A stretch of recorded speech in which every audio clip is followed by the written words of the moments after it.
ನಗರ ಪ್ರದೇಶಗಳಲ್ಲಿ ಖಾಲಿ ಸೈಟ್ಗಳನ್ನು ಹೊಂದಿರುವ ಮಾಲೀಕರಿಗೆ ಮಹತ್ವದ ಎಚ್ಚರಿಕೆ ನೀಡಲಾಗಿದೆ. ಸೈಟ್ಗಳನ್ನು ನಿರ್ಲಕ್ಷ್ಯವಾಗಿ ಬಿಡುವುದರಿಂದ ಕಸ, ಗಿಡಗಂಟಿಗಳು ಮತ್ತು ಸೊಳ್ಳೆಗಳ ಸಮಸ್ಯೆ ಹೆಚ್ಚುತ್ತಿದೆ ಎಂಬ ಕಾರಣದಿಂದ ಸ್ಥಳೀಯ ನಗರಸಭೆಗಳು ಕಟ್ಟುನಿಟ್ಟಿನ ಕ್ರಮಕ್ಕೆ ಮುಂದಾಗಿವೆ. ಹೊಸ ನಿಯಮಗಳ ಪ್ರಕಾರ ಖಾಲಿ ಜಾಗವನ್ನು ಸ್ವಚ್ಛವಾಗಿ ಇಟ್ಟುಕೊಳ್ಳುವುದು ಮಾಲೀಕರ ಜವಾಬ್ದಾರಿಯಾಗಿದೆ. ಗಿಡಗಂಟಿಗಳು ಬೆಳೆದು ಕಸ ತುಂಬಿಕೊಂಡಿದ್ದರೆ ಅಥವಾ ನೀರು ನಿಂತು ಸೊಳ್ಳೆಗಳ ಉಂಟಾಗುವ ಪರಿಸ್ಥಿತಿ ಇದ್ದರೆ ಅದನ್ನು ಸಾರ್ವಜನಿಕ ಆರೋಗ್ಯಕ್ಕೆ ಅಪಾಯ ಎಂದು ಪರಿಗಣಿಸಲಾಗುತ್ತದೆ. ಈ ಹಿನ್ನೆಲೆಯಲ್ಲಿ ನಗರಸಭೆಗಳು ಸೈಟ್ ಮಾಲೀಕರಿಗೆ ನೋಟಿಸ್ ನೀಡುತ್ತಿದ್ದು, ನಿರ್ದಿಷ್ಟ ಅವಧಿಯೊಳಗೆ ಜಾಗವನ್ನು ಸ್ವಚ್ಛಗೊಳಿಸದಿದ್ದರೆ ದಂಡ ವಿಧಿಸಲಾಗುತ್ತದೆ.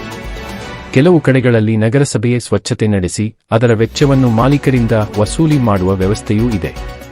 ಹೀಗಾಗಿ ಖಾಲಿ ಸೈಟ್ ಹೊಂದಿರುವವರು ತಕ್ಷಣ ಎಚ್ಚರವಾಗಿ ಜಾಗವನ್ನು ಸ್ವಚ್ಛವಾಗಿಟ್ಟುಕೊಳ್ಳುವುದು ಮುಖ್ಯ. ಇಲ್ಲವಾದರೆ ದಂಡ ಮಾತ್ರವಲ್ಲ, ಕಾನೂನು ಕ್ರಮಕ್ಕೂ ಒಳಗಾಗುವ ಸಾಧ್ಯತೆ ಇದೆ.